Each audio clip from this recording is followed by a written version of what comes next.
সিম সিদ্ধ করেছি 10 পিস সিম। দেখো 2 3 4 5 6 7 8 9 10 পিস সিম সিদ্ধ করেছি। এবার সিমটা আমি বাটা করব।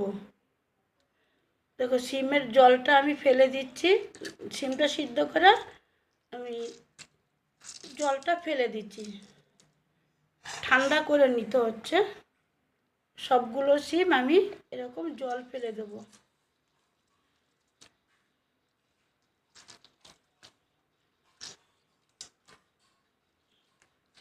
দেখো জলটা ফেলে দিছি।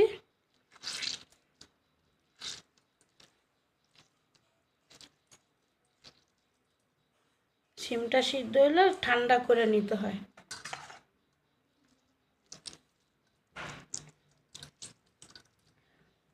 তো কতটা জল হয়েছে ফেলে দেব। এবার সিম সিদ্ধটা এই দেখো ভালো করে চিপে নিছি, জলটা সিদ্ধ হলে অনেকটা জল বেরিয়ে যায়, ঠান্ডা করে নিতে হয়।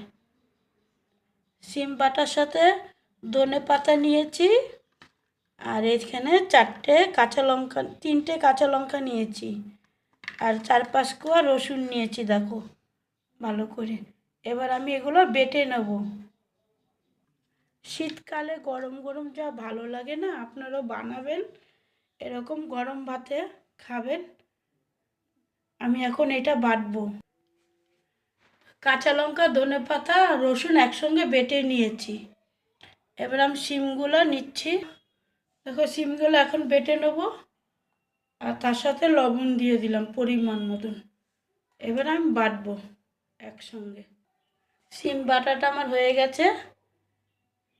এরকম বাটবেন, ভালো লাগবে গরম গরম ভাতে, আর কিছুই লাগবে না, এরকম বেটে খাবেন ভালো লাগবে।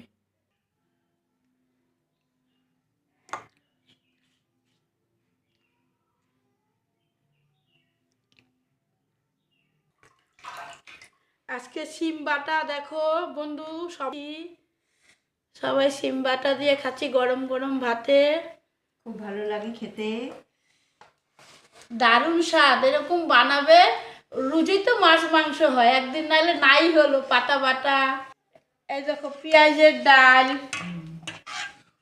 দেখো চচ্চড়ি, কুমড়ো, আলু, বেগুন, সিম দিয়ে আমাদের এইসব চচ্চড়ি। ছোটো ছোটো পুঁটি মাছ, রোজ তো আর বড় বড় জিনিস খেতে ইচ্ছা করে না, মাঝে মধ্যে এইসব দারুণ খাবার।